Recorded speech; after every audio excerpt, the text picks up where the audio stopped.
Ingram Smith, Bud Elliott back again for another episode of the Nolecast. Tonight we're looking at the defensive ends. As always, we'll thank our sponsors. Charlie Park, rooftop.com is the website. Certainly recommend that you make reservations. That's a quote unquote reservation place, Bud, and would encourage our listeners to go to the website, take a look at it. Fantastic place. Louisiana Hot Sauce and Tarpon Cellars, long sponsors of ours. Congruityhr.com. And as always, Chad, Shannon, and the legendary team, the Chad and Shannon, the team there now at Legendary Home Loans. So fortunate to have the sponsors that we do. Thank them for making conversations like these possible. And Bud, let's look at the defensive ends and give kind of one final tip of the cap to one Jermaine Johnson, in addition to Keir Thomas. Man, you lost a lot at this spot. This was the strength of your team last year. This spot changed your team last year for the better. I mean, they absolutely just straight out won you some games. I can think of Boston College, obviously. They kept you in games that maybe you otherwise might not have been in. Notre Dame would come to mind. They really just were a pretty dominant force. I mean, it was Batman and Robin, with Johnson being Batman and Keir Thomas being Robin. But we talked a little bit about in the defensive tackle preview, which I assume you've already listened to if you're watching this in this playlist. 15 minutes or less. We're trying. 2-hour full season preview. That's what we're trying for this year. So you can binge all these episodes if you catch us late. And we do gain subscribers every year at this time. But combined, Jermaine Johnson, who's first round pick, right? No, certainly. Yeah. I mean, and Keir Thomas, who was a really damn good college player, although maybe not, an NFL type body, combined for 80 pressures, 18 and a half sacks, 33 incompletions or interceptions accounted for. So they didn't pick the ball off, but like those plays ended up being interceptions or incompletions according to the official scorer because of the pressure that they generated. Ingram, I'm going to go out on a limb here, man. And I'm not trying to be negative. This group will not be as good as last year's group was. I think that's a safe limb for you to walk out on, certainly. Yeah. Not to say that you don't have some interesting pieces here, and not to say that I might have a optimistic look here to the point to where I may look in a couple months back and say I was really kind of fooling myself on some of these kids. So it's an interesting conversation. You've got maybe what I would label a little bit of a reluctant cornerstone as far as what I would like to kind of build the defensive end position around in McLendon, but it's a kid that's made progress, has improved in a steady manner as much as really anybody on the roster. Not a guy that I think any of us in 8 years are going to look back on with like, oh man, I can't believe I haven't looked at the McLendon highlights in a couple months or something like that. Not a guy that's going to put you on the old and one mixtape, as we like to say about defensive linemen, but really solid player who I think is going to be a solid, slightly above average ACC defensive end. And it's the two other pieces where I think you've really got a chance to push the ceiling. But McLendon gives you a pretty solid floor of which to build off of. I agree with you. Like I am also very reluctant to call him a cornerstone, but he is a guy, and I think a good example of why we don't want to write off guys too early. If you had told me 2 years ago that Derek McLendon is going to be a dude who has a pretty good chance to start or play, what do you want to set the line at? 500 plus snaps or something? Not to give anything away for our snap count draft coming up. You did in the last episode. I did. I got some naps or some notes rather. All right. But like I do think that he is in a spot now to where can he be a slightly above average ACC starting caliber defensive end? I would probably think that he can, maybe average. This is a pretty nice year in the ACC for the defensive line. A little bit less for the DNs than it is for the defensive tackles for the most part. So maybe he can be kind of average plus for you within this league. And I think that's something FSU would certainly take. Just some consistent performance out of a guy who has made some slow and steady progress over the last couple of years. Does have the frame to continue to get better. Maybe he breaks out as he gains confidence. You never know. He might have a little more confidence in that role and just just have a breakout season. That would be pretty cool if he can do so. I think there's possibilities for it. The thing is, I've never been able to figure out what McLendon is. Occasionally, he looks twitchy, and then sometimes I don't see it, and I don't know if that's indecision or what that is. But we're going to see a lot more of him this year. I do think he'll play a decent number of snaps, man. Last year, he only played 280 snaps on defense. I don't know what he played on special teams, but yeah, like this is a nice piece to have, and I know you're a big McLendon fan, even though reluctantly you said. I'm a little more reluctant than you are, but I feel like we're both on the same page here. He's going to be an important part of this defense. The guy that I'm intrigued by, before we get to the guy that I'm probably the most high on, is Jared Verse. So you bring in Jared Verse out of the transfer portal. He comes to you from Albany. How did FSU find out about him? If you're like a diehard Seminole fan, you know this story, but 99% of the people in the stands will not have heard this story. So you can maybe tell them in the Superdome or maybe in the home opener against Duquesne. But he was kicking Syracuse's butt on film. And FSU watched that film and were like, who the heck is this guy? And they just happened to have a transfer in Jermaine Johnson, who they had done a nice job of developing. And thus they had a pitch. Hey, come in and be our next Jermaine Johnson. Well, Verse liked that pitch. He's a workout warrior, a guy physically. I mean, he's the most impressive defensive end out there. In one-on-ones, he's pretty good. But there's some spots that he definitely still has some room for improvement. I think that fans assuming that he will come in and take Jermaine Johnson's spot could be correct.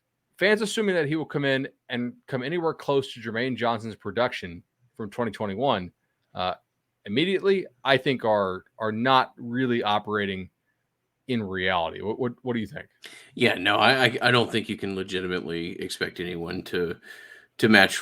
Yeah, I almost don't want to talk about it. I think it's acknowledged, and I hope that if you're someone who listens to podcasts like these, you don't expect a transfer who was playing at Albany to do what Jermaine did last year. I will say, if you watch that Syracuse tape enough, you might be able to lie yourself into thinking something like that. I mean, it literally looks like the guy's just playing at a different speed than anybody else, and it's because he is. But it is very impressive. So incredibly, like, just as far as when it comes to like a raw athlete, maybe it's impressive anybody on the roster as far as what he does at his size and some of the flashes of speed.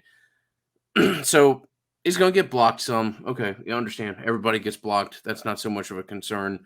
Will he maybe run himself out of a play or two? Maybe, but if that's a defensive end doing that, that's almost impressive in and of itself. And I think you're very much on the page here. My concerns with his run fits. What does that look like? And do you run yourself out of a hole and give up a 21-yard gain or something like that? That's hard to make up in production the other way. As flashy or as much of a difference maker as you think you may be occasionally, you just got to get him to a level to where you don't think he's gonna be a detriment on some of these kind of fundamentals and acknowledgments of responsibilities in certain fits. So that's what I expect the boom and bust of Jared Verse to be this year. I would say other concerns here are his counter moves, right? How experienced is he as a pass rusher who's not able to just physically overwhelm everybody? He will run up against some tackles in this league who can block him. Clemson feels pretty good about their tackles, I was told. Miami has 2 kids, especially if Zion Nelson is actually healthy, who are probably not going to be just completely bullied. NC State apparently feels very good about their tackles, despite the fact that Ike Ekwonu went as, I think, like a top 10 pick in the NFL draft. So there are some tackles on this roster, or on this schedule rather, who will be able to physically match up with him at where he is in his career. How will he work with his counter moves? If he gets stoned the first time, does he keep bringing his feet, right? Does he help to collapse the pocket? All these things are really interesting questions, but physically, this guy is a freak. John Papuchis is obviously thrilled to have him on campus. And I do think there are some games where he could really, really help. LSU is actually one of those games. LSU is probably going to play a true freshman at left tackle, and he's a true freshman who had a tremendous spring for LSU. But I also saw this kid get beat badly several times in a row with my own eyes. I was filming it. I'm actually in the clips that ESPN puts out, filming for 24/7 Sports. He got beat badly by a size guy, right? Walter Nolan, who's like 340 pounds and moves like he's 270. And that's why he's the number one player in the country by some ratings. He gave it to Will Campbell. So, I'm kind of interested to see how, like, is Verse a guy who can have a real big impact for you in some games? And also, if he does end up being so good as far as like an explosive penetrator type and a high motor type, do they just live with some of the run fit issues?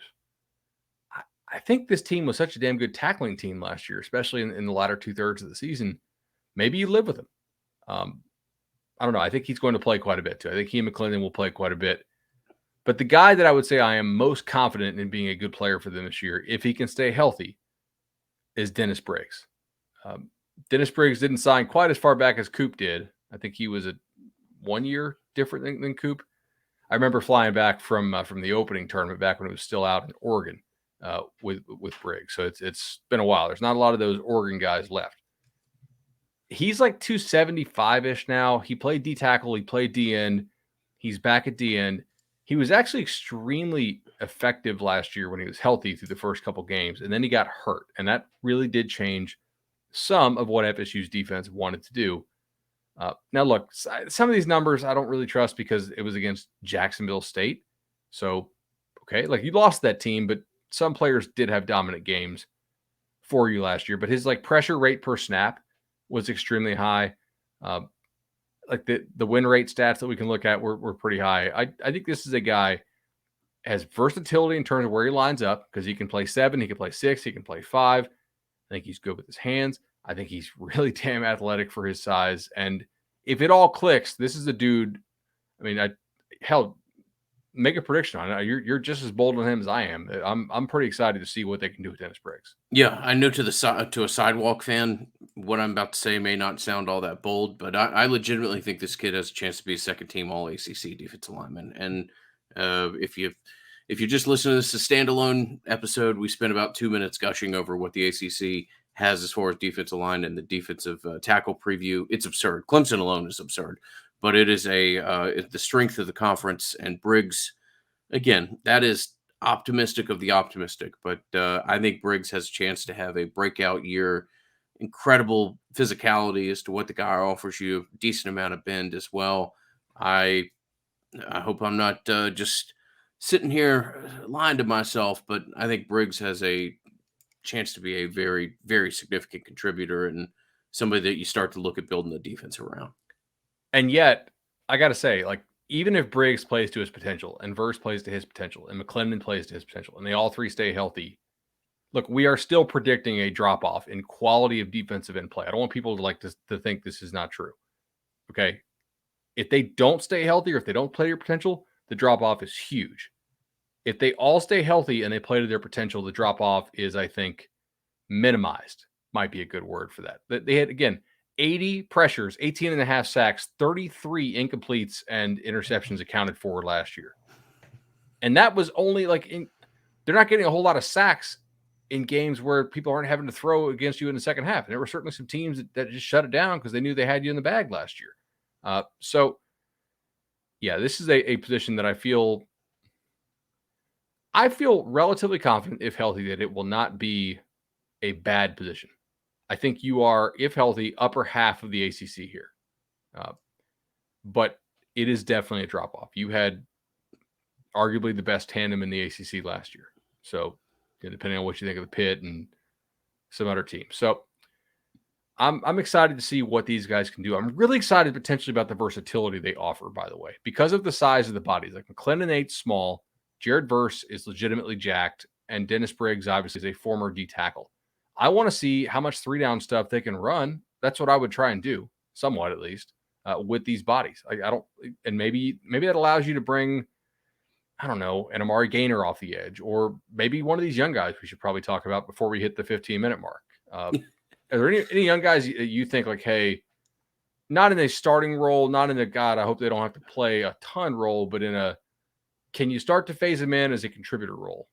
I mean, you started to heard some solid positive whisper / feedback on Turner, and you've heard a little bit on Pat. He got Payton hurt as last well. year too. Remember, like, yeah, he was the most physically ready looking kid. Turner, that is, Mhm. looking kid last year. So Okay, I can buy it from you, man. I think second year, like maybe he can go out there and be a guy who is, a contributor for you. Yeah. I, Peyton as the guy who could be your like speed dude off the edge is somebody who intrigues me He's because that's something he did in high school. yeah, I think he still needs some time. Still a developmental project, not nearly the project that George Wilson is. That's 2 years away, if it ever.